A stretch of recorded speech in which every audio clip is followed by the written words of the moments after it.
हो? ठीक है, मैं रिकॉर्डिंग करूंगा।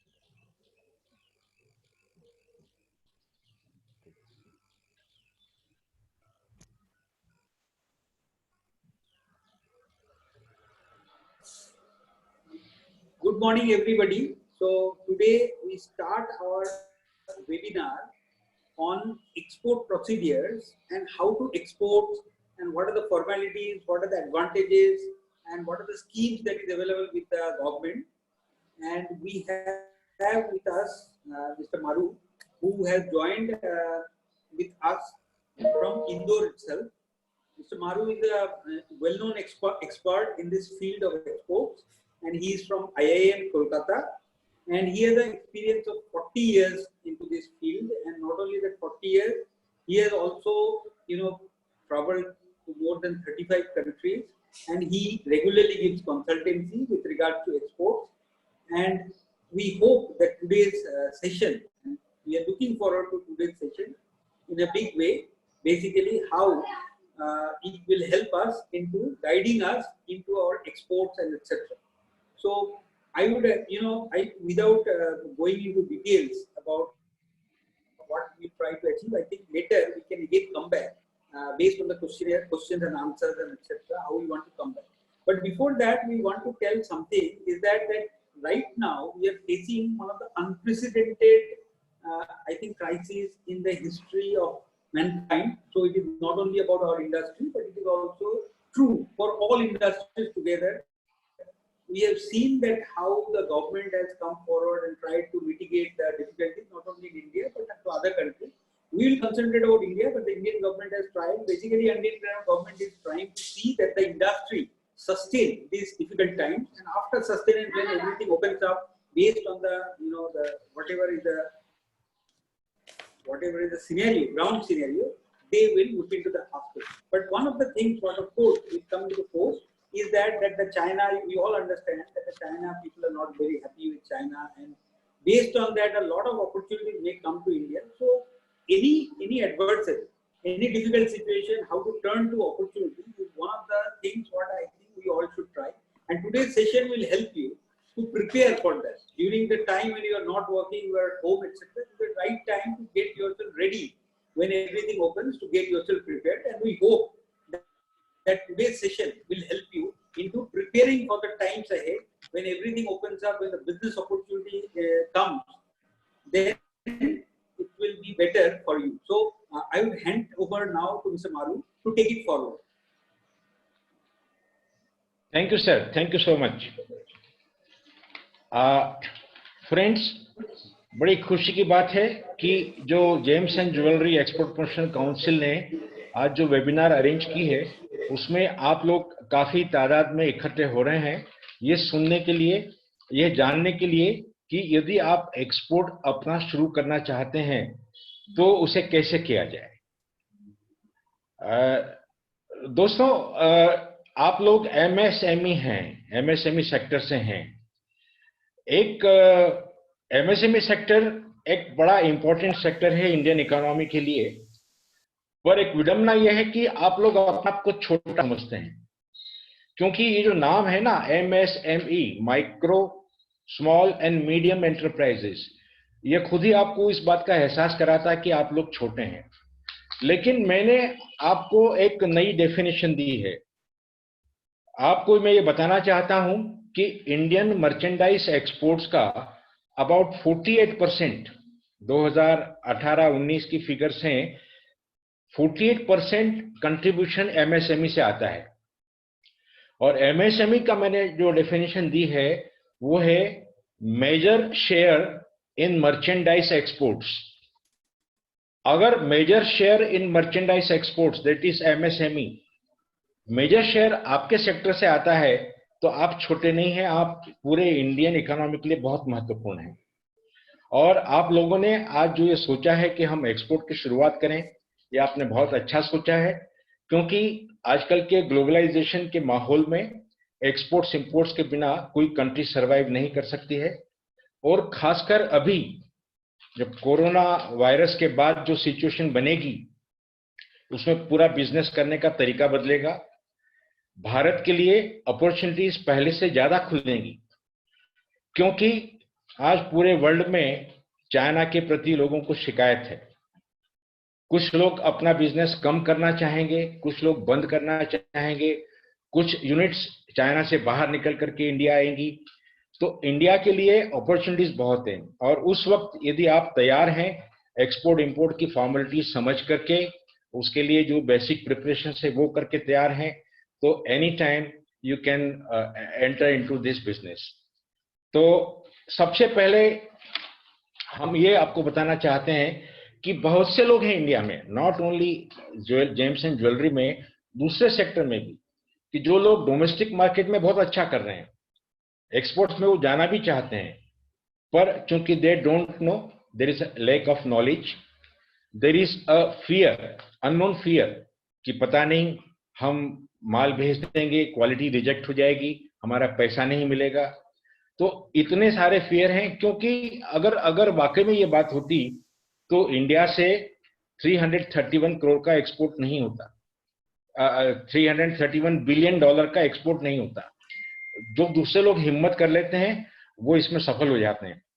तो आज की जो सेमिनार है इसका मेन विषय यही है, हम आपको बताएंगे कि क्या अपॉर्चुनिटीज हैं और आपको बेसिकली स्टार्ट करने के लिए क्या करना होता है, क्या वेरियस एस्पेक्ट्स होते हैं एक्सपोर्ट के लिए, और गवर्नमेंट एक्सपोर्ट को प्रमोट करने के लिए हमें क्या क्या बेनिफिट देती हैं, वो सब हम आज की सेमिनार में बताएंगे। एक चीज हम आपको थोड़ा सा क्लेरिफाई कर दें कि आज की जो वेबिनार है ये सेक्टर स्पेसिफिक नहीं है, इट इज इन जनरल। तो आपको जनरल प्रोसीजर में, जनरल गवर्नमेंट के प्रोविजंस के बारे में कुछ भी पूछना हो, आप अलग से सेशन के बाद में हम आपको समय देंगे, उसमें आप पूछ सकते हैं। स्पेसिफिक जेम्स एंड ज्वेलरी के बारे में या और कोई कमोडिटी के बारे में आज आप नहीं पूछें। तो हम स्टार्ट करते हैं। सबसे पहले I will share my screen with you, और उसको मैं एक एक स्लाइड को आपको एक्सप्लेन करते जाऊंगा, and then after the session we will take question answers.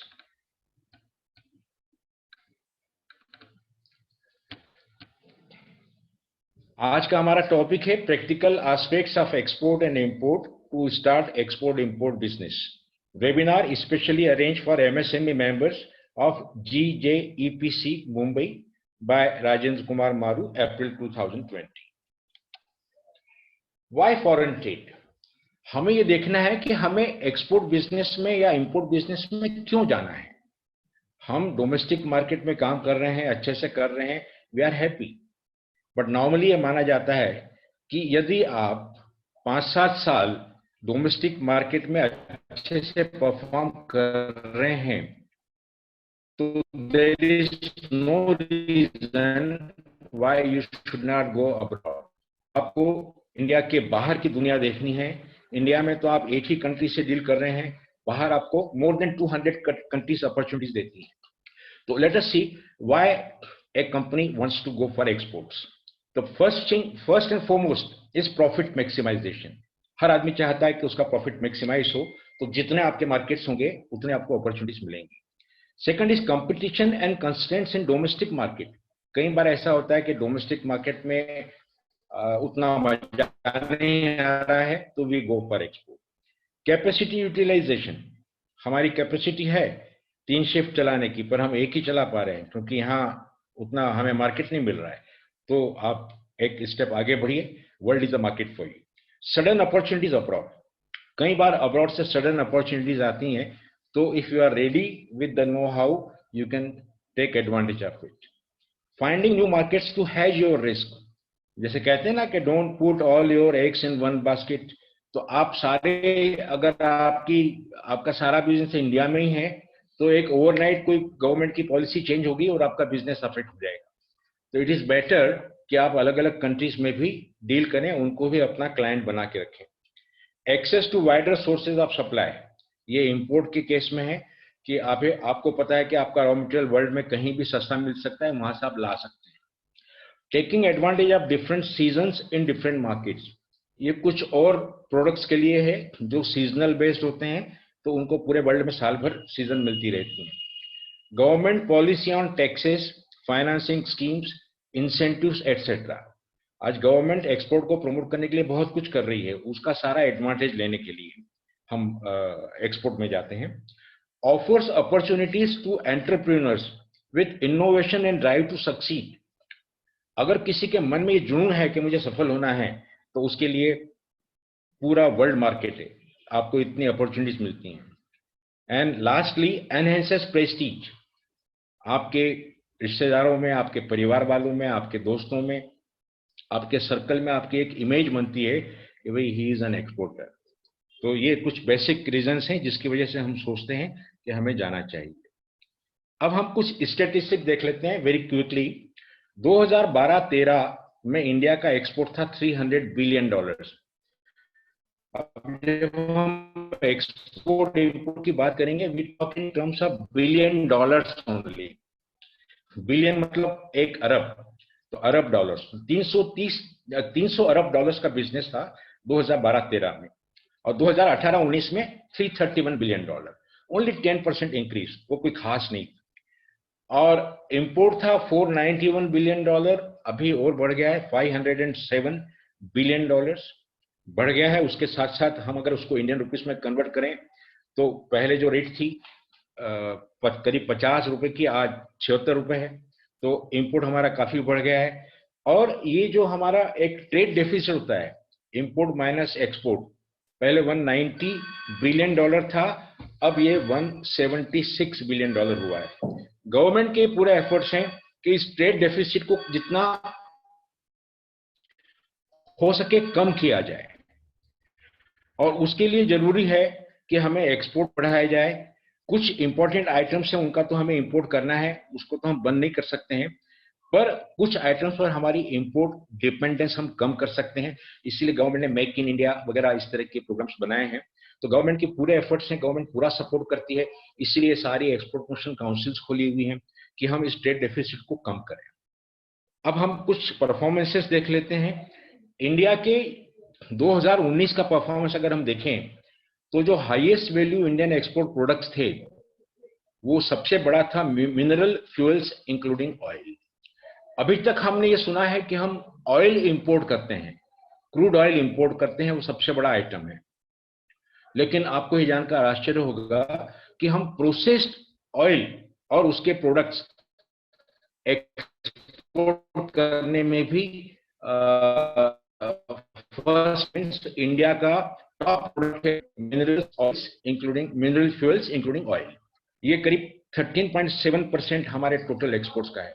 और सेकंड अगर आप देखेंगे तो ये आपसे रिलेटेड है, James precious metals 36.7 billion, 11.4%। It is the second highest product India is exporting. तो आज आप जिस इंडस्ट्री में है उसके लिए तो एक्सपोर्ट की अपॉर्चुनिटीज भरपूर है। बाद में और भी आइटम्स हैं, एक ऊपर हमने इसमें साइट दी है, उस साइट पर जाकर हम टॉप 100 आइटम्स को देख सकते हैं। अब हम अगर इंपोर्ट का सीन देखें तो इंपोर्ट में भी फर्स्ट आइटम वही आ रहा है, mineral fuels including oil is 32%। हमारे इंपोर्ट का 32% हम mineral fuels and oil import कर रहे हैं। और second item James and precious stones, precious metals 12.5%। तो इंपोर्ट में कहें या एक्सपोर्ट में कहें, आपकी इंडस्ट्री का आइटम सेकंड पोजीशन पे आ रहा है। India's top trading partners during 2019। Top trading partner का मतलब है कि वो कौन सी कंट्रीज हैं जहां सबसे ज्यादा एक्सपोर्ट किया है। तो सबसे पहले कंट्री आती है United states of America, second आती है यूनाइटेड अरब एमिरेट्स, फिर चाइना, फिर हांगकांग, और नीचे देखें तो बांग्लादेश भी है, नेपाल भी है, जो हमारे पड़ोसी देश हैं। अब एक और मजे की बात है कि ये जो 1, 2, 3, 4 कंट्रीज आ रही हैं, ये चारों कंट्री जेम्स एंड ज्वेलरी के इंपोर्ट में भी फर्स्ट हैं। इंडिया के अगर हम देखें जेम्स एंड ज्वेलरी के इंपोर्टर, तो इन चारों कंट्री का भी नाम आता है टॉप लिस्ट में। अब हम ये देखेंगे कि एक नई कंपनी जो लोकल डोमेस्टिक मार्केट में एस्टैब्लिश्ड है, उसको अगर एक्सपोर्ट में जाना है तो उससे क्या तैयारी करनी है। तो सबसे पहले, अच्छा, आज हम जो बात करेंगे, क्या क्या प्रोसीजर है, क्या क्या टॉपिक्स होते हैं इसके अंदर, उसकी बात करेंगे। उसकी पूरी प्रोसीजर आज हम बात नहीं करेंगे, क्योंकि it is a vast topic और वो 1-1.5 घंटे की वेबिनार में कवर नहीं हो सकता है। तो हम ये देखेंगे कि क्या क्या हमें करना होता है, कैसे कैसे करना होता है, ये हम बाद में देखेंगे। तो क्या करना होता है, तो पहले नेम ऑफ योर फर्म। अगर आप नई फर्म बना रहे हैं तो उसका नाम क्या रखा जाए, it is also very important. अगर ये पॉसिबल हो तो हम ऐसा नाम रखें जो आपके गुड्स या सर्विसेज उनको रिफ्लेक्ट करे। जैसे हमारे यहाँ एक पंजाब ज्वेलर्स है। अब पंजाब ज्वेलर्स, अब हमें कुछ एक्सप्लेन करने की जरूरत नहीं है कि ये कंपनी क्या करती है। रुचि सोया इंडस्ट्रीज, सोया इंडस्ट्रीज, उनके नाम में ही ये प्रकट हो रहा है कि व्हाट दे आर डूइंग।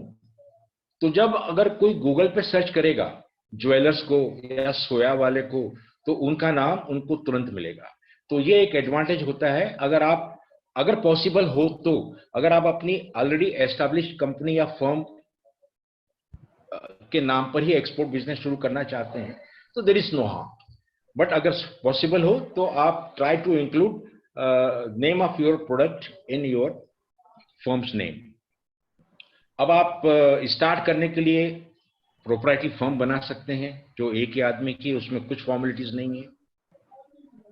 अगर आप चाहें तो पार्टनरशिप फर्म बना सकते हैं, आप प्राइवेट लिमिटेड कंपनीज बना सकते हैं। उनमें सब में फिर कंपनीज आप रजिस्ट्रार में रजिस्ट्रेशन कराना पड़ता है, वो सारी प्रोसीजर अलग है। पर you can make your firm. तो हम एक बात करते हैं कि सपोज आपने प्रोप्राइटरी फर्म बनाई है, तो अगला काम क्या करना होगा हमें we will have to have a current account in a bank. As an individual हम सेविंग्स बैंक अकाउंट से भी काम कर सकते हैं, पर ऑलवेज इट इज प्रेफरेबल कि हम एक फर्म बना करके काम करें। तो आप अपनी फर्म बनाएंगे, उसका एक करंट अकाउंट चाहिए। करंट अकाउंट आपको कौन सी बैंक में खोलना है, तो इट इज प्रेफरेबल कि आप एक authorised dealer in foreign exchange, उसको हम कहेंगे एडी ब्रांच, जो बैंक है जिसको रिजर्व बैंक से अथॉरिटी मिली हुई है फॉरेन एक्सचेंज में डील करने की, वो हम प्रीफर करेंगे। तो एडी ब्रांच में भी कैटेगरीज होती हैं, ए कैटेगरी, बी कैटेगरी। एक कैटेगरी वाली वो बैंक होती है जो अब जैसे आप डॉलर में डील कर रहे हैं तो डॉलर के सारे सेटलमेंट्स होते हैं न्यूयॉर्क में, पाउंड स्टर्लिंग के सारे सेटलमेंट होते हैं लंदन में, येन के सारे सेटलमेंट्स होते हैं टोक्यो में। तो अगर मान लीजिए आप डॉलर में सेटलमेंट आप होने वाले हैं, डॉलर में आप ऑर्डर लेते हैं, तो जो हमारी बैंक है उसका एक डॉलर अकाउंट न्यूयॉर्क में होना जरूरी है, और उसको हम कहते हैं नोस्ट्रो अकाउंट। नोस्ट्रो अकाउंट उस बैंक का न्यूयॉर्क में होना जरूरी है। तो जो कैटेगरी ए वाली बैंक होगी, they can open their account in New York, nostro account in New York. Category B वाली अपना अकाउंट डायरेक्टली नहीं खोल सकती है, वो इस कैटेगरी ए वाली बैंक के थ्रू डील करेगी। तो आप एडी ब्रांच कैटेगरी ए या कैटेगरी बी वाली बैंक में अपना अकाउंट खोलें। तो अपना अकाउंट खोलें, उसकी जो भी प्रोसीजर है आपकी बैंक बता सकती है, नहीं तो रेगुलर वेबिनार होगी उसमें हम भी आपको बता दें। उसके बाद the first thing we have to do is apply for IEC. IEC का मतलब है इंपोर्टर एक्सपोर्टर कोड। बोलचाल की भाषा में अधिकतर लोग उसको कहते हैं, सर मेरा एक्सपोर्ट लाइसेंस के लिए अप्लाई करना है। तो this export licence is nothing but IEC, importer exporter code. ये कोड आप डायरेक्टली जो डीजीएफटी है, DGFT means director general of foreign trade, उनकी वेबसाइट पर जाकर आप खुद बना सकते हैं। 2-4 डॉक्यूमेंट्स लगते हैं, 500 रुपीज की फीस है, और आप बना सकते हैं। अगर आपके सारे डॉक्यूमेंट सही हैं, सर्वर सही काम कर रहा है, तो एक दिन में आईईसी बन सकता है। ये जो आईईसी बनता है it is valid for life time, पूरे लाइफ के लिए वैलिड रहेगा।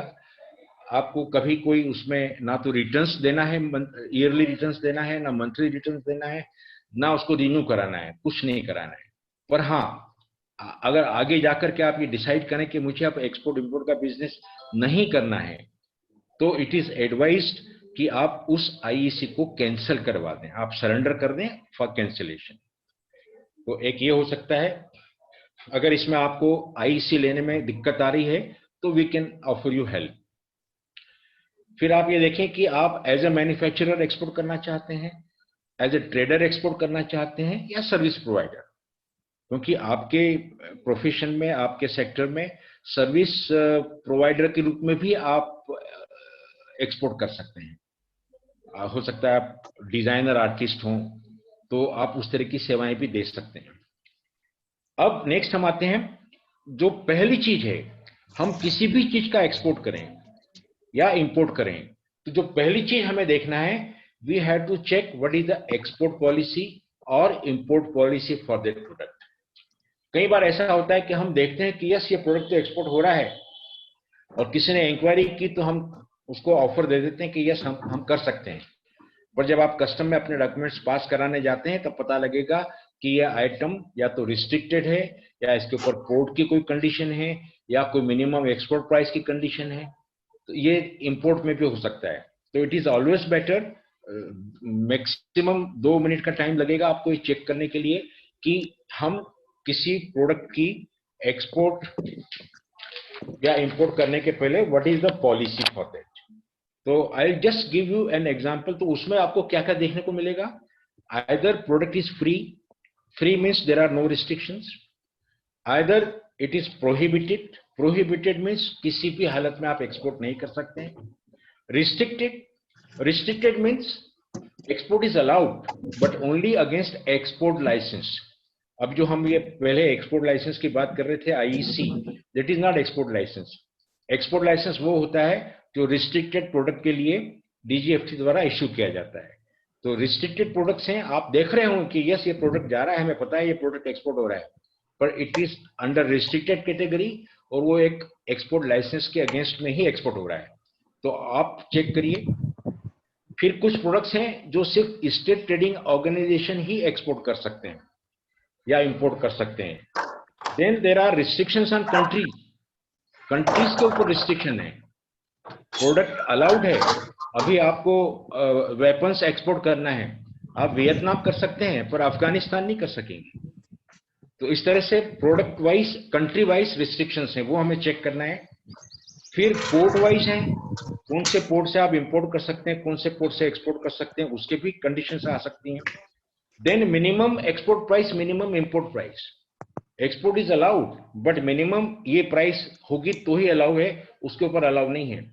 आप इंपोर्ट कर सकते हैं तो मिनिमम ये प्राइस होगी तो ही, अगर उसके नीचे आपने सस्ता आइटम इंपोर्ट किए तो वी विल नॉट अलाउ, क्योंकि वो हमारी लोकल इंडस्ट्री को डिस्ट्रॉय करेगा, तो हम अलाउ नहीं करेंगे। तो इस तरह से ये कंडीशंस होती हैं।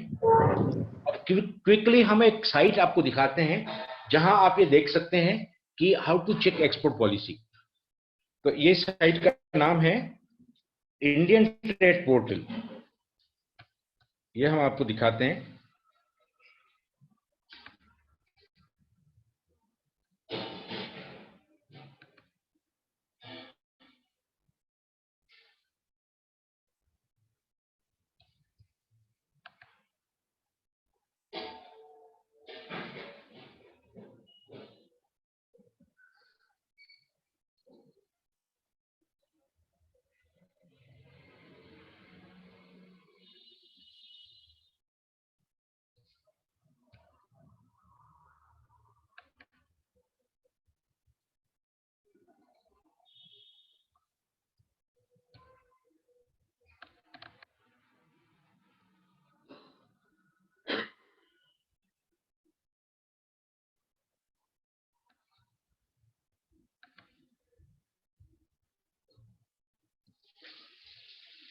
आई थिंक आप देख पा रहे हैं इंडियन ट्रेड पोर्टल।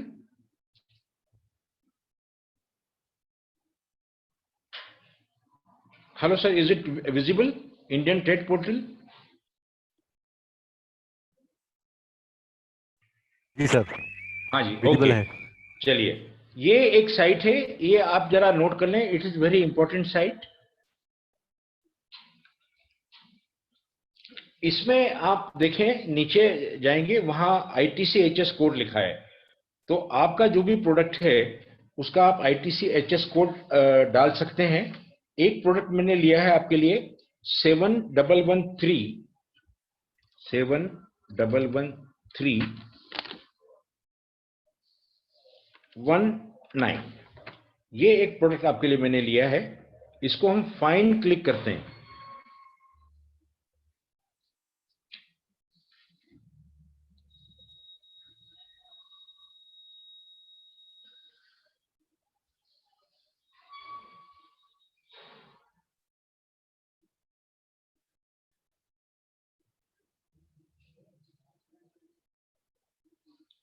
ये फाइंड क्लिक करेंगे तो ये खुल जाता है, articles of jewellery and parts thereof precious metals और metal clad with precious metal. तो ये आपके इंडस्ट्री से रिलेटेड एक आइटम है, इसको हम लेते हैं। इसमें हम एक्सपोर्ट को क्लिक करेंगे।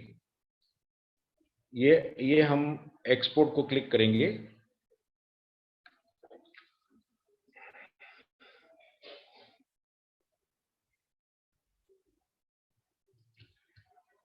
एक्सपोर्ट को क्लिक करने के बाद में हमें बहुत सारे ऑप्शन मिलेंगे। हम इसको सिलेक्ट करते हैं। इसको सिलेक्ट करने के बाद हम नेक्स्ट क्लिक करेंगे।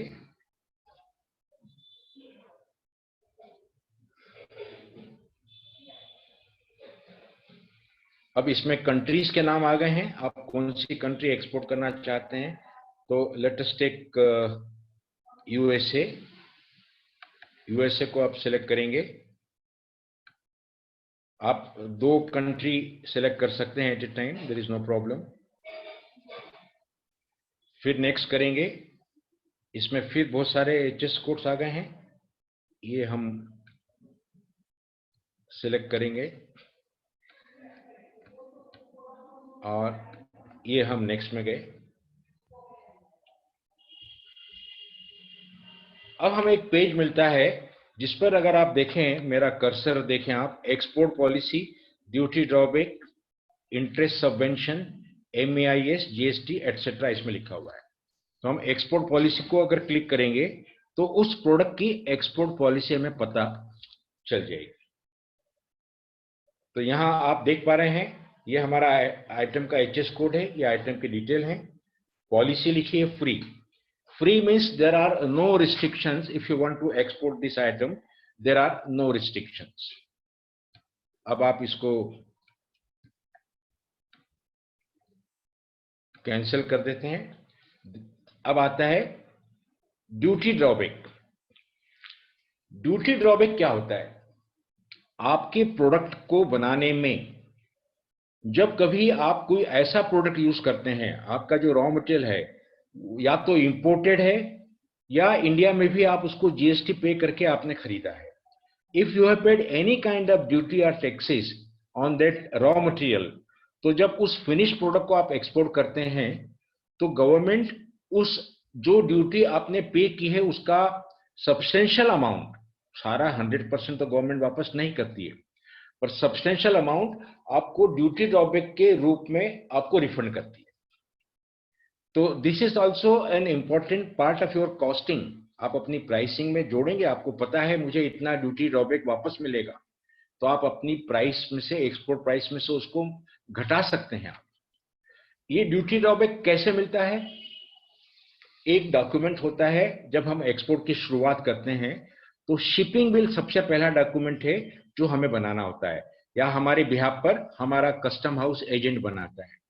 उस शिपिंग बिल में आपको डिक्लेयर करना होता है कि इसमें मुझे इतना परसेंटेज या इतना अमाउंट ड्यूटी ड्रॉबैक का अवेलेबल है।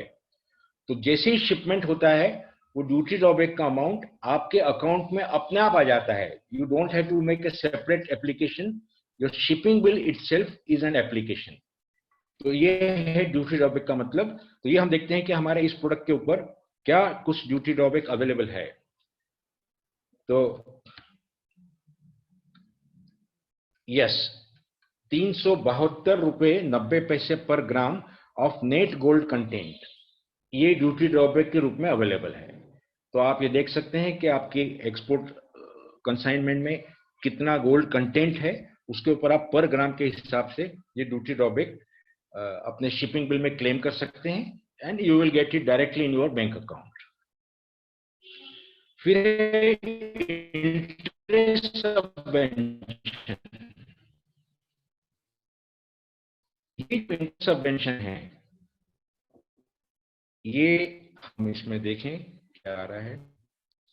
MSME sector, it is available only for MSME sector, जिसकी एमएसएमई मर्चेंट एक्सपोर्टर और ट्रेडर जिसकी मैन्युफैक्चरिंग यूनिट है एमएसएमई सेक्टर में, उसको 5% का इंटरेस्ट सबवेंशन। इंटरेस्ट सबवेंशन का मतलब यह है कि जब आप बैंक से लोन लेते हैं एक्सपोर्ट पर्पस के लिए, और बैंक अगर आपको 10% per annum per year interest charge कर रही है, तो 5% का आपको सबवेंशन अवेलेबल है, तो बैंक आपको 5% की छूट देकर के सिर्फ 5% ही चार्ज करेगी। तो ये पूरे साल में जो 10% हमको ब्याज लग रहा है, उसकी जगह हमें सिर्फ 5% ही ब्याज लगेगा, only for MSME sector. It is not available for merchant exporters. Merchant exporters को कोई इंटरेस्ट की छूट नहीं है। उसके बाद हम आते हैं एमईआईएस। एमईआईएस के माध्यम से, एमईआईएस का फुल फॉर्म है merchandise exports from India scheme. इसके माध्यम से गवर्नमेंट हमको कुछ इंसेंटिव देती है। इंसेंटिव मीन्स कुछ प्रोडक्ट्स ऐसे होते हैं जो बाहर compete नहीं कर पा रहे हैं, तो इंडस्ट्री गवर्नमेंट को रिप्रेजेंट करती है कि सर हमारी प्राइस 5% ज्यादा होती है, तो गवर्नमेंट ऐसे मामलों में बोलती है आप एक्सपोर्ट करिए, 5% हमसे ले लीजिए। तो गवर्नमेंट 5% का इंसेंटिव देती है। तो गवर्नमेंट की जो प्रेजेंट पॉलिसी है, 2% से 7% तक गवर्नमेंट इंसेंटिव दे रही है ऑन मेनी आइटम्स। करीब 11,000 आइटम्स इंडिया से एक्सपोर्ट हो रहे हैं, उसमें 8,000 आइटम्स के ऊपर गवर्नमेंट इंसेंटिव देती है। पर अनफॉर्चुनेटली आपका यह आइटम उसमें लिस्ट में इंक्लूडेड नहीं है, उसके ऊपर गवर्नमेंट कोई इंसेंटिव नहीं दे रही है, क्योंकि ऑलरेडी हमारा जेम्स एंड ज्वेलरी का एक्सपोर्ट सेकंड रैंकिंग पर है। You don't need any support from the government is not giving any incentive on this product.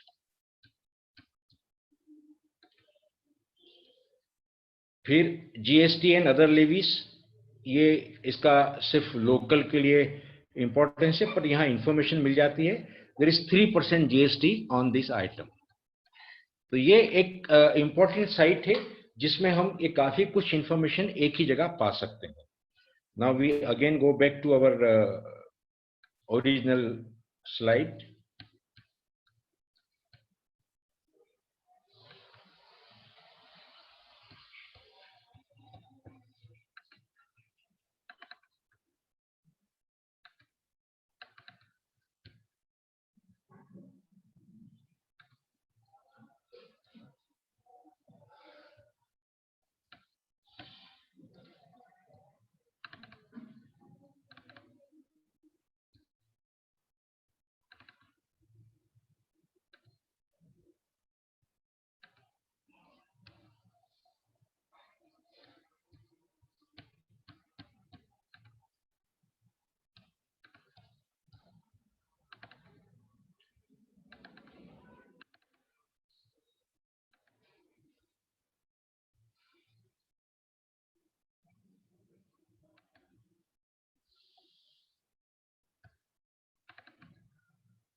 ये हम हमारी ओरिजिनल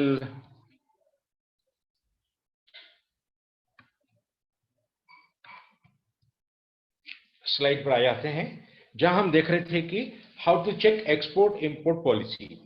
तो ये कोई भी प्रोडक्ट हो, मान लीजिए आप जेम्स एंड ज्वेलरी में कर रहे हैं, लेकिन आपका कोई परिचित है, आपका फ्रेंड है, आपका रिलेटिव है, वो आपसे कोई और आइटम एक्सपोर्ट करने के लिए रिक्वेस्ट करता है और आप कर सकते हैं, तो आप पहले एक्सपोर्ट पॉलिसी चेक कर लें, उसके बाद उसे कमिट करें कि हम क्या कर सकते हैं।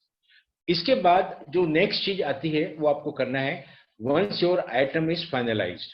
अब आपके केस में तो आपका आइटम फाइनलाइज्ड है ही, पर दूसरे सेक्टर्स में जब लोगों का आइटम डिसाइडेड नहीं होता है, after checking the export policy उनका आइटम फाइनलाइज हो जाता है, तो next step will be to take RCMC. RCMC का मतलब है रजिस्ट्रेशन कम मेंबरशिप सर्टिफिकेट, और ये आरसीएमसी आपको दिया जाता है कोई भी export promotion council, commodity board, export development authority या FIO, there are few organisations. अब जो एक्सपोर्ट प्रमोशन काउंसिल है, there are more than 28 export promotion councils, जिनका काम ही है, उनके नाम में क्लियर है, एक्सपोर्ट प्रमोशन काउंसिल. मतलब अगर कोई बाहर से ढूंढेगा जेम्स एंड ज्वेलरी का, उसको इंपोर्ट करना है, तो he will contact James and jewellery export promotion council, क्योंकि एक्सपोर्ट प्रमोशन काउंसिल के पास में उनके मेंबर्स की सारी लिस्ट वगैरह अवेलेबल रहती है. तो हमें आपको MSME सेक्टर को, या जो भी व्यक्ति एक्सपोर्ट करना चाहता है जेम्स एंड ज्वेलरी का आइटम, उनको एक मेंबरशिप लेना चाहिए James and jewellery export promotion council की.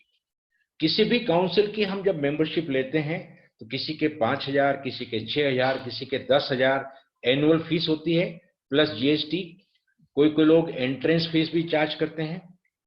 पर James and jewellery export promotion council ने आप लोगों के लिए इस साल एक इंट्रोडक्टरी स्कीम जारी की है, जिसमें आपको पूरे साल की मेंबरशिप के लिए सिर्फ 1,000 रुपये देना है. तो 1,000 रुपीज देकर के आप ये मेंबरशिप ले सकते हैं. It is very cheap. 1,000 रुपया तो कुछ भी नहीं होता है. एक आप शर्ट खरीद करके फेंक देंगे, वो भी 1,000 रुपये में नहीं आता है. तो आप इसकी मेंबरशिप ले सकते हैं. इसकी आप मेंबरशिप लेंगे तो आपको ये वेरियस सर्विसेज ऑफर करते हैं, जो आप देख सकते हैं. इनकी साइट पर आप जाकर के देख सकते हैं. ये जितने भी ट्रेड डेलीगेशंस भेजते हैं, बायर सेलर मीट करवाते हैं, आपकी प्रॉब्लम्स गवर्नमेंट के पास लेकर जाते हैं, इनके पास जो फॉरेन इंक्वायरीज आती हैं या वर्ल्ड ओवर इस सेक्टर में जो चेंजेस होते हैं, उन सब की इंफॉर्मेशन आपको ये रेगुलर भेजते रहते हैं. इसलिए it is very much advisable कि आप लोग अगर एक्सपोर्ट करना चाहते हैं तो आप इनकी मेंबरशिप ले लें. इनकी मेंबरशिप लेने के लिए पहली रिक्वायरमेंट है, you should have IEC, importer exporter code with you. ये एक पहली रिक्वायरमेंट है. देन आपने अब आपने जो शुरुआत की है उसमें आपको क्या करना है, एक करंट अकाउंट बैंक में खोलना है, IEC लेना है आपको, importer exporter code from DGFT site. फिर आपको RCMC लेना है. ये कुछ इनिशियल एक्सपेंसेस हैं. पर क्या एक्सपेंसेस हैं? बैंक अकाउंट खोलने में कुछ नहीं लगा, सिर्फ उनका जो मिनिमम बैलेंस 8-10 हज़ार रुपये रखना पड़ता है वो आपको रखना है. IEC में आपको 500 रुपये का खर्चा है, RCMC में 1,000 रुपये का खर्चा है.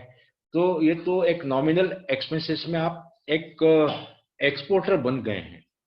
अब नेक्स्ट आपको क्या करना है, you have to have internet presence and digital marketing का यूज करना है आपको. तो इंटरनेट प्रेजेंस कैसे होगी हमारी, we have to have a website. एक अच्छी वेबसाइट हमें बनाना होगी. 5,000 से 10,000 के रूप में एक डायनेमिक वेबसाइट आपकी बन सकती है शुरुआत में. आपके हर व्यक्ति के शहर में इस तरह के लोग आपको मिल जाएंगे जो आपके लिए ये वेबसाइट बना सकते हैं. क्योंकि फॉरेन बायर कोई ढूंढना चाहता है तो आपको वो आपकी वेबसाइट के जरिए ही ढूंढ सकता है. या आप अपने विजिटिंग कार्ड में, अपने दूसरे कम्युनिकेशन में, ईमेल में अपनी वेबसाइट एड्रेस नहीं देंगे तो it will be a setback for you. लोगों को लगेगा इसकी वेबसाइट ही नहीं है, भले वो आपकी वेबसाइट खोल के देखें या नहीं देखें, उनको चाहिए कि आपकी वेबसाइट है. अगर वेबसाइट नहीं है तो वो समझेंगे आप अभी एकदम इनिशियल स्टेज पर ही हैं. तो हैव ए वेबसाइट. फिर आप सोशल मीडिया, जितने भी सोशल मीडिया हैं, फेसबुक है, ट्विटर है, लिंक्डइन है, उन सब में आप अपनी पोस्टिंग करते रहिए. उनमें अपना अकाउंट खोलिए. आपने कोई नई डिजाइन बनाई, नया प्रोडक्ट बनाया, नया कुछ ऑर्डर मिला है, भले डोमेस्टिक ऑर्डर हो, एक्सपोर्ट ऑर्डर हो, वो आप सब उसमें फीड करते जाएं. तो उससे पूरे वर्ल्ड में लोग आपको जानेंगे. जब हमारे कुछ स्टूडेंट्स एक्सपोर्ट करते हैं तो हम उनको सोशल मीडिया वेबसाइट पे डालते हैं and it generates enquiries from all over the world. फिर आता है desk research and field research.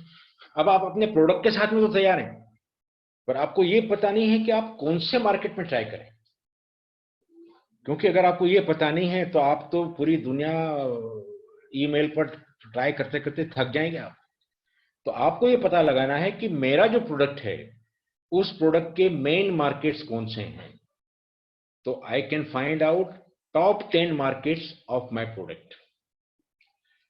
Top 10 markets मैं लास्ट ईयर के ढूंढ सकता हूं, लेकिन सिर्फ एक साल की इंफॉर्मेशन पे मुझे काम नहीं करना है। I must check at least past 6 years performance, कि पिछले 6 सालों में उस पर्टिकुलर कंट्री ने मेरा माल कितना लिया, या ये पर्टिकुलर प्रोडक्ट कितना उन्होंने इंपोर्ट किया। क्योंकि कोई एक साल में कोई विशेष परिस्थिति हो सकती है, उसमें किसी का एक्सपोर्ट ज्यादा हो सकता है, कम हो सकता है, तो that can not be a basis for our decision. तो we have to see performance of any country for past 6 years. और हम एक वेबसाइट इसके लिए देखते हैं जिसका नाम है commerce ministry, Indian commerce ministry की वेबसाइट। उसको हम देखते हैं, उससे हमें पता लगेगा कि हमारा जो प्रोडक्ट है वो कौन कौन सी कंट्री किस वॉल्यूम में, किस क्वांटिटी में, किस वैल्यू में इंपोर्ट करती है। तो I again like to share a link with you, sorry a site with you.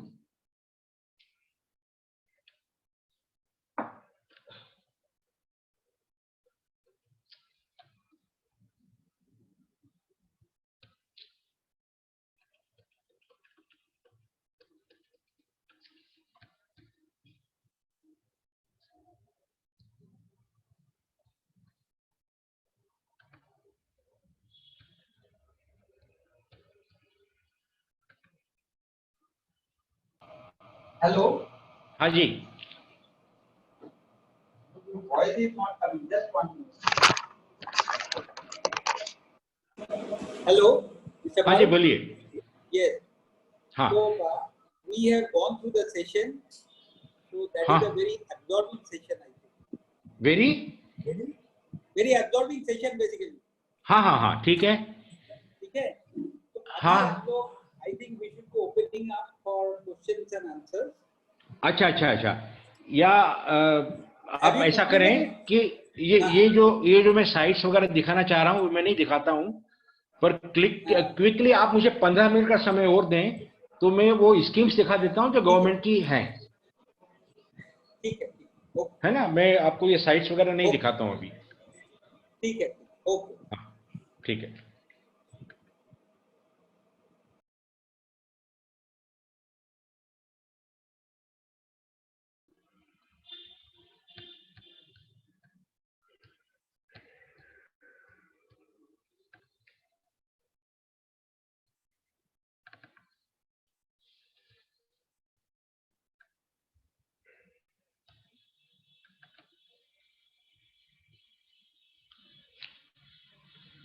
तो ये एक जो हम आपको बता रहे थे डेस्क रिसर्च हमें करना होती है, वो डेस्क रिसर्च में ये पता लगता है कि कौन कौन सी कंट्रीज हमारे बायर्स हैं, वहां हमें ट्राई करना है।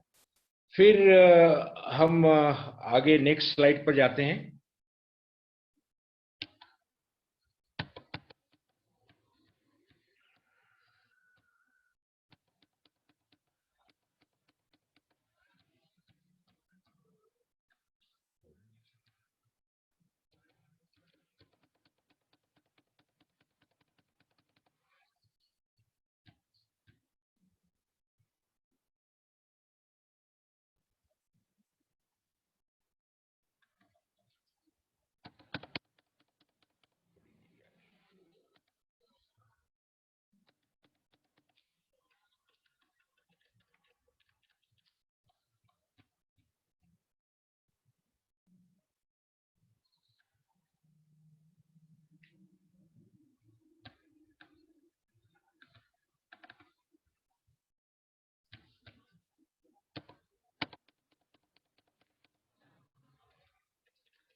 There is some problem, slide थोड़ा सा अटक गई है।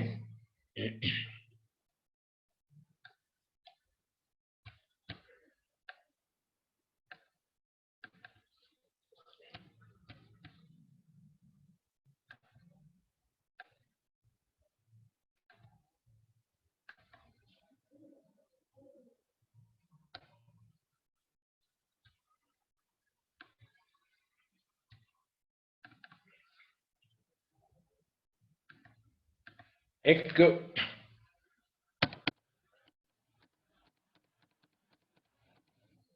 वेरी क्विकली लोगों के मन में ये डाउट है कि पेमेंट किस तरह से आता है।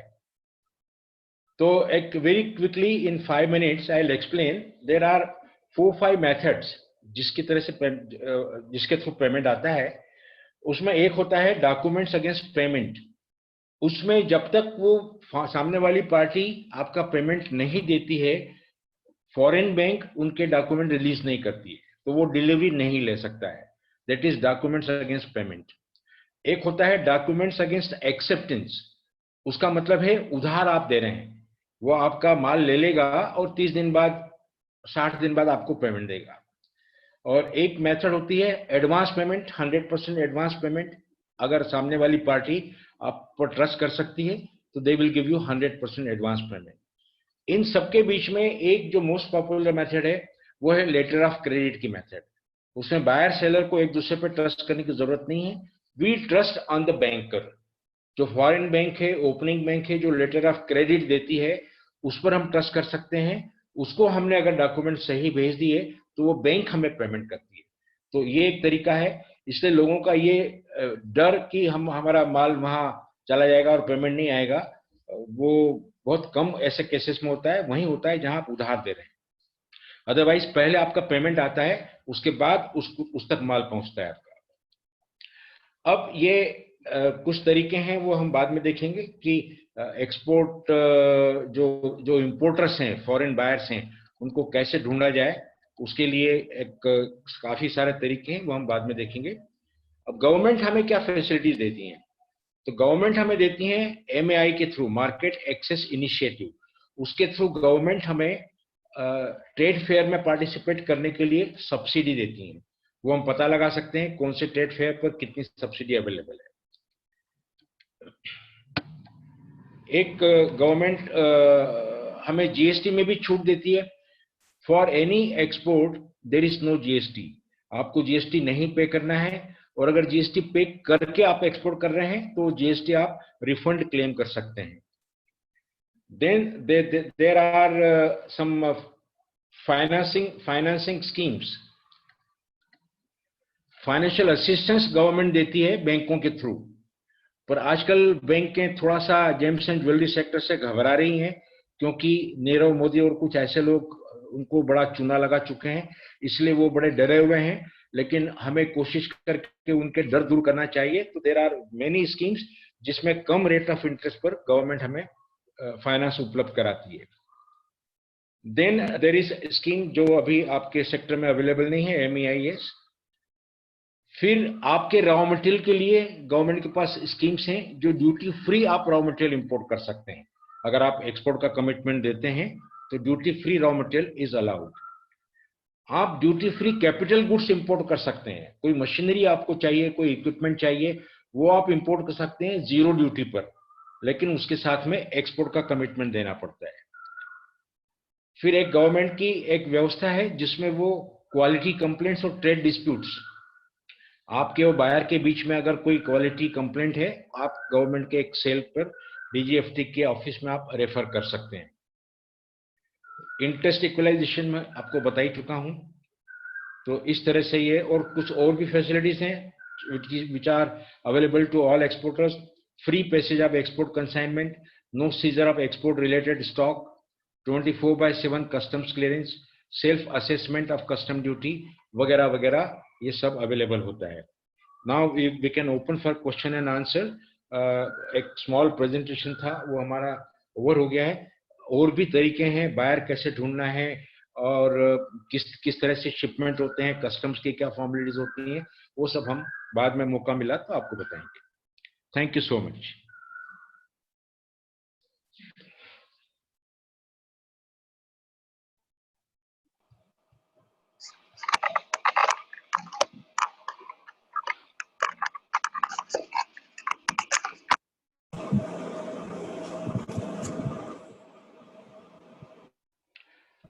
मेरे पास एक क्वेश्चन आया है मिस, एक पार्टिसिपेंट से क्वेश्चन है। 3 क्वेश्चन है। एक तो वो जानना चाह रहे हैं कि explain again AD category and AB, जो बैंक जिस बैंक में हमारा अकाउंट खोलना चाहते हैं। AD category means authorised dealer in foreign exchange. ये आरबीआई डिसाइड करती है कि किसको फॉरेन एक्सचेंज में डील करने की अथॉरिटी दें। तो हम प्रिफर करेंगे कि हम एडी ब्रांच में अकाउंट खोलें। एडी ब्रांच में भी उसमें भी दो कैटेगरी होती हैं, ए और बी। ए का मतलब होता है directly they have their account in foreign country, और बी अपना अकाउंट फॉरेन कंट्री में नहीं खोल सकते हैं, तो वो ए के थ्रू काम करते हैं। मान लीजिए आपका अकाउंट किसी लोकल बैंक में है जो एडी ब्रांच नहीं है, तो उनके थ्रू आप कर सकते हैं, लेकिन आपके डॉक्यूमेंट जो नेगोशिएट होंगे वो उस एडी ब्रांच के थ्रू ही नेगोशिएट होंगे। सेकंड थिंग जो आप बता रहे हैं कि 1000 रुपीज जो मेंबरशिप है, क्या ये सिर्फ एमएसएमई के लिए है?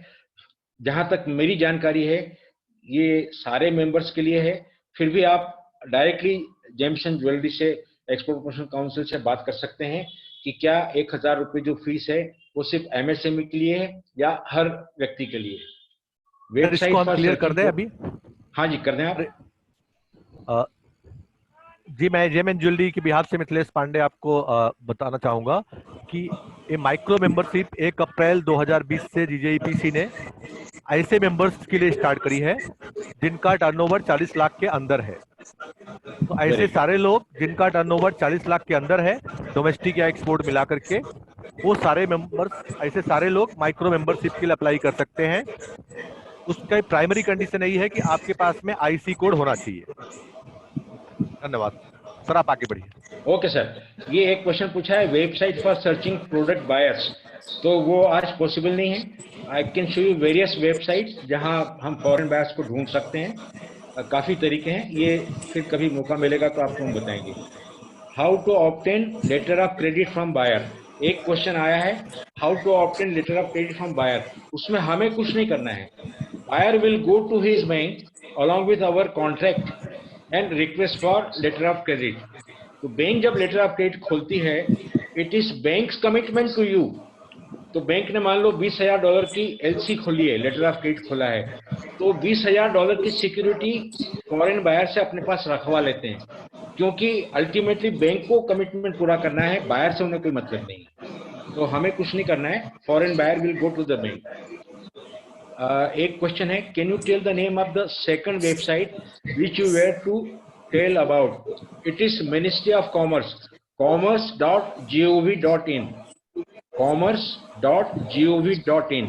उसमें देख के आप पता कर सकते हैं कि आपकी कमोडिटी कौन कौन सी कंट्री ने इंपोर्ट की है, क्या वॉल्यूम में इंपोर्ट की है पिछले 20 सालों तक।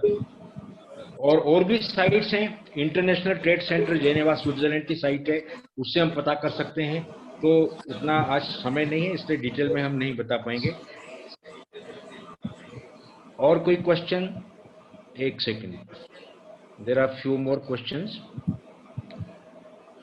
An existing partnership firm planning to move to private limited company, do we have to cancel and reapply to amend the following? देखिए, आई मीन वो तो अलग ही नई कंपनी हो गई ना, तो सारे आपको रजिस्ट्रेशन उस नई कंपनी के हिसाब से ही बनाने पड़ेंगे। आपकी जो एग्जिस्टिंग फर्म है वो कैंसिल हो जाएगी, उसका कोई रजिस्ट्रेशन काम नहीं आएगा। Does all banks accept LC and make us payment? Normally, अब देखिए ये अगेन इसमें थोड़ा समय लगेगा बनाने में, क्योंकि हमारी लोकल बैंक हमें पेमेंट नहीं करती है, पेमेंट हमें आएगा फॉरेन बैंक से। अब वो पेमेंट प्रोसीजर मैं आज यहाँ एक्सप्लेन नहीं कर सकता हूँ, नहीं तो देयर इज अ प्रोसीजर कि अगर उस एलसी को आप कोई लोकल बैंक से कंफर्म करा लें, अगर लोकल बैंक कंफर्म करती है तो फिर वो आपको यहीं पेमेंट कर सकती है। तो that you have to check. आप उस एलसी के साथ में जाइए, अपनी बैंकों से बात कीजिए, और भी दूसरी बैंकों से आप बात कीजिए। अगर वो उसके ऊपर कंफर्मेशन ऐड करने को तैयार हैं तो उस केस में वो आपको पेमेंट इंडिया में ही कर देंगे। Can you at least share names of websites which can support us with which might have got skipped? देखिए ये एक इंट्रोडक्टरी वेबिनार है, इसमें कुछ भी शेयर करना आज संभव नहीं हो पाएगा। फिर आपने लिखा है, एक क्वेश्चन है, IEC RCMC one time certificate. देखिए IEC लाइफ टाइम होता है, लेकिन RCMC की हर एक्सपोर्ट प्रमोशन काउंसिल की अलग अलग पॉलिसी होती है। जहां तक मुझे नॉलेज है, आपकी जो एक्सपोर्ट प्रमोशन काउंसिल है उनकी 31 मार्च तक मेंबरशिप रहती है। आप 1 अप्रैल को करवाएं या 1 जून को करवाएं, 31 मार्च को वो खत्म हो जाएगी। आईईसी लाइफ टाइम रहेगा। I am a manufacturer of gold beads in various sizes on CNC machine. Can I export them? मैंने जैसे आपको बताया, फर्स्ट आपको उस प्रोडक्ट का एचएस कोड पता करना है, और एचएस कोड वही होता है जो डोमेस्टिक मार्केट में आपका एचएसएन कोड है। तो आप एचएस कोड से एक्सपोर्ट पॉलिसी चेक कर लीजिए, जो आप साइट हमने बताई है। अगर एक्सपोर्ट में फ्रीली अलाउड है तो आप कर सकते हैं, और ऐसे तो मुझे आपका प्रोडक्ट का नाम सुन के लग रहा है there should be no restriction. Please give important websites for searching buyers. Again, the same question. If yes, can Mr. Maru help us in doing so? Yes, definitely, definitely. Is there any agency to handle all these products, procedures, so that we can handle our business? देखिए, हम लोगों का इंदौर में institute है, foreign trade management and training centre करके institute है। वहाँ हम ट्रेनिंग एंड कंसल्टेंसी दोनों करते हैं, तो ये सब सर्विसेज हम आपको ऑफर कर सकते हैं। पहले I was in Calcutta for few years, then in Mumbai for few years, and then Indore, और पिछले 40 साल से I am handling this exports and imports, so I can offer you all the services if you wish. Sir, if we want to take part in international trade show exhibitions, can we get subsidy for government as costs are too high? Yes, there is a procedure.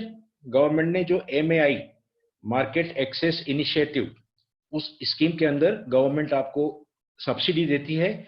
उस subsidy के अलग अलग rules हैं। अगर आप MSME में हैं तो आपको 1 लाख की सब्सिडी ट्रेड फेयर में स्टॉल की फीस के रूप में मिल सकते हैं।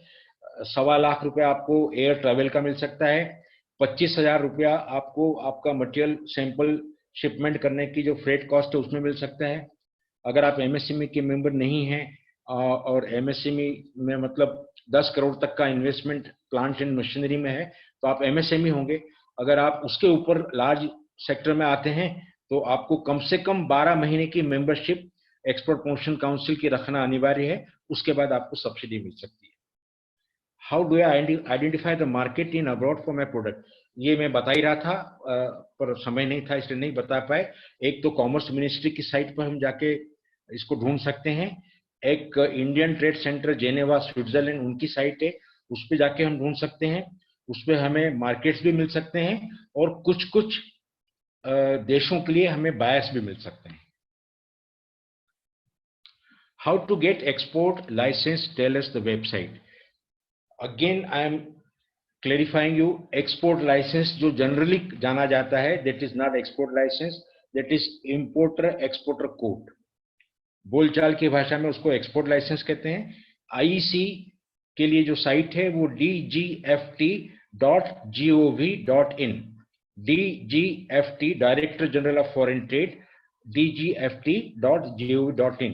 उसमें अगर आप जाएंगे तो सर्विसेज को क्लिक कीजिए, आपको आईईसी कैसे अप्लाई करना है उसकी पूरी प्रोसीजर मिल जाएगी। और अगर आप वाकई में एक्सपोर्ट लाइसेंस की बात कर रहे हैं तो it is available for restricted products, और उसके लिए पूरी एप्लीकेशन है, पूरी प्रोसीजर है। और आई थिंक आपका मतलब है आईईसी से।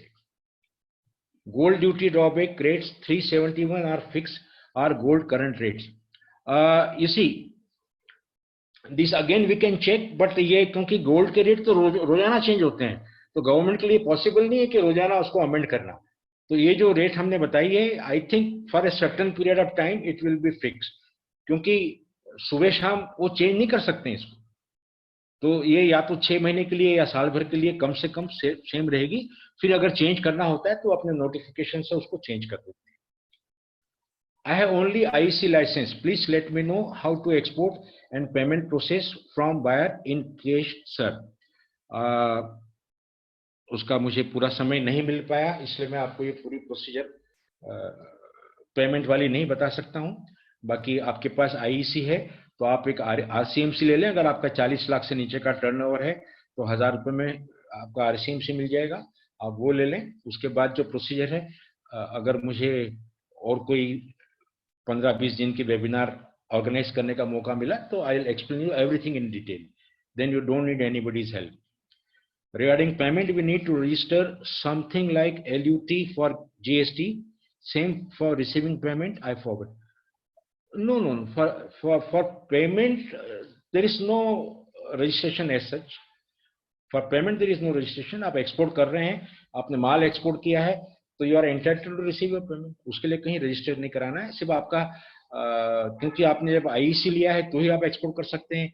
IEC आपको मिलेगा क्योंकि आपका बैंक अकाउंट है, तो बस आपके लिए बैंक अकाउंट होना जरूरी है पेमेंट लेने के लिए. और ये जो LUT वाला आप बोल रहे हैं GST के लिए, वो एक अलग प्रोसीजर है. आप LUT एग्जीक्यूट करते हैं, लेटर ऑफ अंडरटेकिंग, तो आपको GST पे नहीं करना पड़ता है.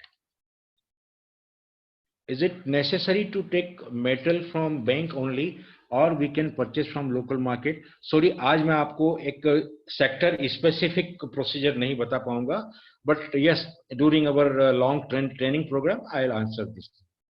Need more clear details of DGFT benefits or any agent details for DGFT benefit. क्योंकि समय कम था इसलिए मैंने क्विकली आपको बताया कि DGFT या गवर्नमेंट ऑफ इंडिया हमारे लिए क्या क्या बेनिफिट्स देती हैं. वो मैंने आपको सारे बेनिफिट्स बताए. उसके डिटेल में बताने के लिए I need more time. Second question, if we go to international exhibition and sell goods and receive payment on the spot, then how can we bring that payment here? Yes, there is a procedure. Government allows you. आपको RBI allow करती है एक temporary bank account खोलने के लिए, आप उसके through transfer कर सकते हैं. Officially you can bring the money in India, there is no problem. पर यहाँ से आप जाएंगे, आपने मान लो 10 लाख का माल उनको दिखाया है और 7 लाख आप बेच के आए हैं, तो 3 लाख का माल आपको वापस दिखाना है कि आप वापस लेके आए हैं, और 7 लाख बैंकिंग चैनल से आपके अकाउंट में आ जाएगा. Can you please give details in which countries top export of jewelry has been done for last 3 and realization of revenue? देखिए, मैं एक क्विकली आपको बता सकता हूँ. USA, UAE मतलब United Arab Emirates. United Arab Emirates के अंदर 7 शेख डोम्स हैं. उसके अंदर दुबई, अबू धाबी, शारजा, रासल खेमा, अजमान, फुजेरा, उमल केन, ये सब आ जाते हैं. तो वो USA, UAE, चाइना, हांगकांग, ये कंट्रीज हैं जो सबसे ज्यादा अमाउंट में हमसे जेम्स एंड ज्वेलरी खरीद रहे हैं. आई हैव IEC, एक second, I have IEC, can be clear our shipment for our self. देखिए, सिर्फ IEC आपको अलाउ करता है एक्सपोर्ट या इंपोर्ट करना. आपको अपना शिपमेंट करना है या शिपमेंट क्लियर करना है, उसके लिए आपकी फर्म, आपकी कंपनी का एक पोर्ट में रजिस्ट्रेशन कराना जरूरी है, शिपमेंट के पहले या क्लियरेंस के पहले. तो आपका जब कंटेनर आने वाला है या आपकी पार्सल आने वाली है, उसके 8 दिन पहले आप ये अपना पोर्ट में रजिस्ट्रेशन करा लें. वो एक जरूरी प्रोसेस है. तो आपका जो कस्टम हाउस एजेंट है, ही will help you. Custom house agent ये प्राइवेट एजेंसीज होती हैं जो अपने सर्विस चार्ज लेकर आपका एक्सपोर्ट इंपोर्ट कंसाइनमेंट हैंडल करते हैं पोर्ट में.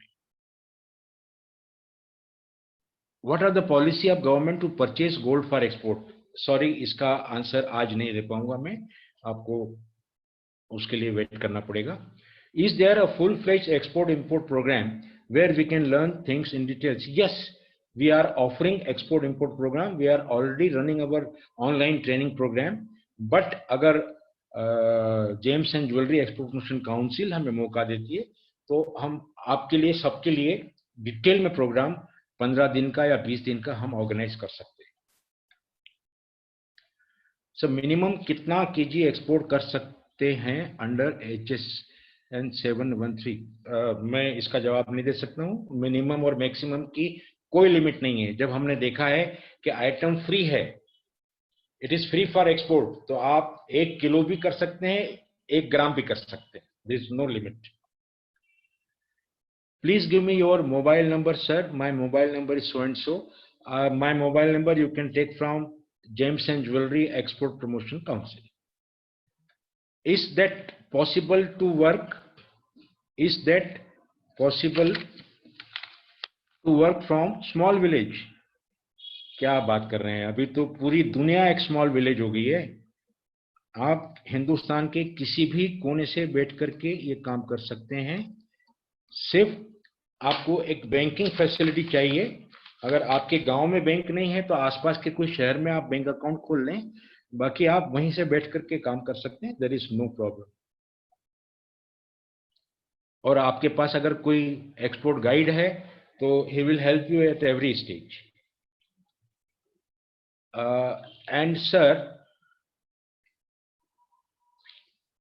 Mumbai antique jewellery without studded की डिमांड कहाँ है और कैसी है, वो कैसे पता करेंगे? सिंपल सा है, हमने आपको बताया कि आपका जो भी प्रोडक्ट है उसका एचएस कोड या एचएसएन कोड आपको पता होना चाहिए, क्योंकि बिना उसके किसी भी प्रोडक्ट की डिटेल ढूंढना मुश्किल है। तो एचएस कोड या एचएसएन कोड है तो जो हम एक साइट बताने वाले थे commerce.gov.in, उसकी साइट पर आप अगर जाएंगे तो आप ढूंढ सकते हैं कि आपके प्रोडक्ट की डिमांड कहाँ कहाँ है। और जब रेगुलर कोर्स होगा हम आपको और साइट्स बताएंगे जहां से ये इंफॉर्मेशन हम पता कर सकते हैं। प्लीज शेयर मोबाइल नंबर मारू sir. Please contact mister Sabyasachi, James and jewellery export promotion council. Rajendra sir, I have a shop in sector 23 in wholesale jewelry market. Have you opened your center in my shop? Revenue sharing best. Thank you for your offer. पर आपका जो भी sir मेरे लिए तो एक business opportunity आ रही है, मुझे एक शॉप खोलने का ऑफर मिल रहा है, पर this offer again please send me through Gems and Jewelry Export Promotion Council. Thank you so much. I am already busy in my present profession, so I won't have any time. Please let us know when is the next session that is going to continue on the pending topics. Please contact GJEPC. Sir, please send us your contact details. ये आप इन सब चीजों के लिए you can contact James and jewellery export promotion council. आप उनसे बात कर लें तो ये आपको सारी इंफॉर्मेशन मिल जाएगी हमारे बारे में। और आई थिंक अगर इस तरह का कोई प्रोग्राम होता है तो उसमें सारी डिटेल में हम चर्चा कर सकेंगे। How much relaxation and benefits offered by government to GJ sector to MSME also. This is not the right occasion to talk in details right now, but MSME के लिए जैसे मैंने बताया, इनका एक्सपोर्ट मर्चेंडाइज में जो शेयर है 48.1% share है। गवर्नमेंट इस, और अभी आपने अगर नितिन गडकरी जी को सुना होगा तो उनके पूरे प्रयास हैं कि एमएसएमई सेक्टर का परफॉर्मेंस 60% होना चाहिए। Share in export should be 60%। तो 48% से 60% करने के लिए they will offer more and more benefits. If possible, please share link of website in the chat screen you have mentioned. Can I have email and address of export guarantee? Export guarantee where we can ensure. या आप इनकी ECGC की website पे चले जाइए। अगर आप किसी को उधार दे रहे हैं या किसी को जो अलग सिस्टम में DP बेसिस पर, COD बेसिस पर माल दे रहे हैं, उनकी रिस्क ECGC कवर करती है। आपको पेमेंट के लिए ज्यादा चिंता करने की जरूरत नहीं है, वो 80 से 95% तक रिस्क कवर करते हैं।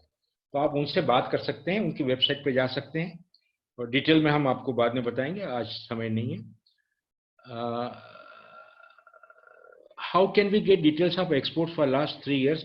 इसका जवाब मैं पहले दे चुका हूँ। लास्ट 20 years के आपको डिटेल मिल जाएंगे। कॉमर्स की साइट पर जाइए, आप कॉमर्स मिनिस्ट्री की वेबसाइट पर आपको मिल जाएंगे। What is the process for James? Thank you, हम बाद में बात करेंगे। हमने अभी जो बताई है कॉमन प्रोसेस बताई है, वो सबके लिए एप्लीकेबल है। OTC is compulsory. I am sorry, मुझे ये ओटीसी का मतलब समझ में नहीं आ रहा है क्या है। नॉर्मली तो ओटीसी जब हम बात करते हैं ओवर द काउंटर, तो वो मेडिसिन वगैरह के लिए होता है। यहाँ ओटीसी का मतलब आई एम सॉरी, मुझे नहीं समझ में आ रहा है। हाउ कैन एक्सपोर्ट और इम्पोर्ट ओल्ड करेंसी? आपके पास लगता है 500,000 के नोट रह गए आपके पास। एनीवे हम इसके बारे में बाद में बात करेंगे। Please guide me in case of receiving cash payment abroad during exhibition. You told about temporary account, what is that? I didn't get that. ये इसके लिए अलग प्रोसीजर है, वो आपका बैंकर आपको बता सकता है। रिजर्व बैंक का प्रोविजन है आपके लिए, एक अकाउंट, एक प्रोसीजर है, उसके थ्रू आप अकाउंट खोल सकते हैं वहां। उस अकाउंट में आप वहां की जो लोकल कोई भी बैंक है उसमें आप अपना अकाउंट खोल सकते हैं। उस अकाउंट में आपको जो कैश मिला है एग्जीबिशन में वो आप वहां जमा कर सकते हैं। कभी कैश लेकर के आने की गलती मत करना, नहीं तो आपके एक्सपोर्ट एफर्ट्स कहीं और रह जाएंगे और आप कहीं और की हवा खा रहे होगे। Where do we open that? जिस कंट्री में, जिस सिटी में एग्जीबिशन हो रही है आप वहां की कोई भी बैंक में खोल सकते हैं वो account. Do MSME get interest subvention even if don't export and had taken loan only? No, sorry sir. This interest subvention is only for export.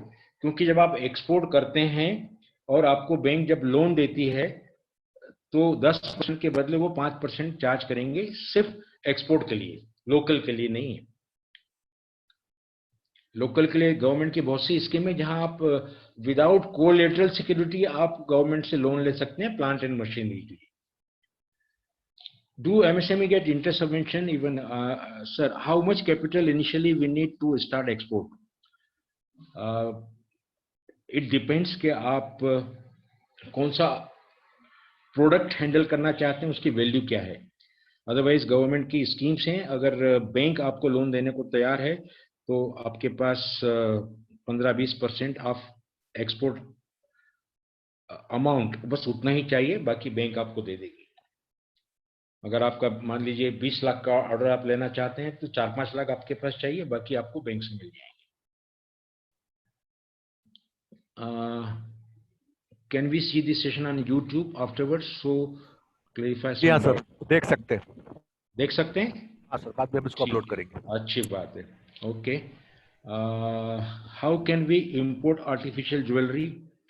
Yes, उसका पूरा प्रोसीजर हम बता सकते हैं आपको, और आज समय नहीं है। हाउ मच कैपिटल इनिशियली, ये तो बता ही दिया है।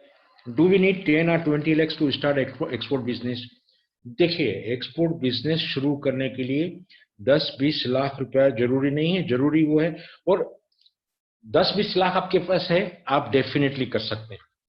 क्योंकि जब आप इनिशियली एक्सपोर्ट शुरुआत कर रहे हैं, आई वोंट रिकमेंड कि आप 10-20 लाख का कोई ऑर्डर लें।